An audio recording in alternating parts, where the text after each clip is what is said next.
2020 жылдын 17 ноябрында Жогорку Кеңештин 80 депутаты баш мыйзамды өзгөртүү үчүн мыйзам долбоорун демилгелеп, коомдук талкууга чыгарышты.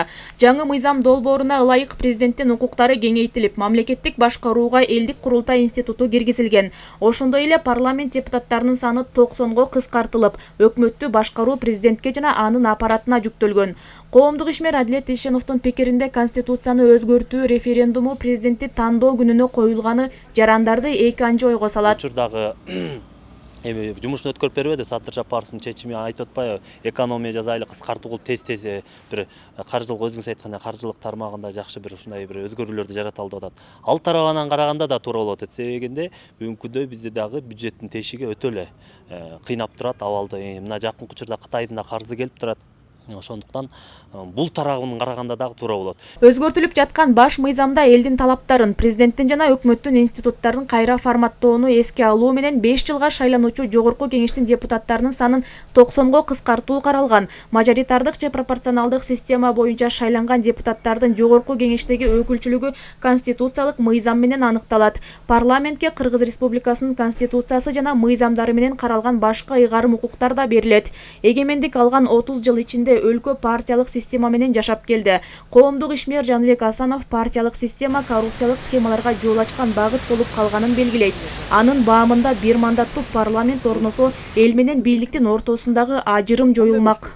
Депутаттар кысатыш керек туура. 120 депутатты биздин элибиз көтөрө албайт экен. Партия менен келген депутаттар ошол партиянын кызыкчылыгын ойлоп, ошол партияга акча берип, партияны байытып, коррупцияны көбөйтүп атат да. Биз билебиз. Birinci 10 tizime giriş için $1 milyon, 15 tizime giriş için $500.000, anan 20-dan ары $100.000 беришет да партиянын кассагачы. Партия аркылуу, счет аркылуу көп коррумпированный схема четмекетке партиянын кассамен алып чыгып кетишет да акчаны.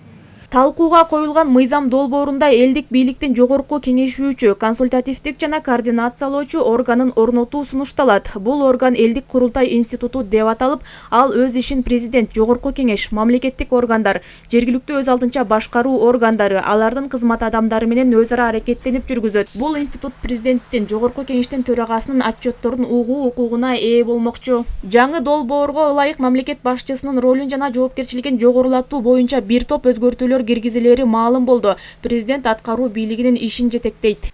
Мен элдик курултайга 2010 жылдан бери катышып келатам кызым. Билем, көчө эле ошо Бишкектеги курултайдын кичинекей кеңешмесине катышып келдим. Бул элдик курултай эң туура маселе. Мисалы үчүн Манастада бар да, курултай кылып, журт жыйып, анан ошол жерден жанагы журт башын шайлашканда алтын. Ошол курултайдын негизинде алып келсек, эң сонун болот. Ошону менен ошо иллюстрацияны кошо коюш керек. Өлкөнүн баш мыйзамы 1993 жылы кабыл алынып, 27 жылда 9 ирет өзгөрүүгө дуушар болду. Акыркы жолу 2016 жылы толуктоолор киргизилген. Гүлзат Мокенова, Жеңиш Абдылдаев, жаңылыктар, Нарын шаары.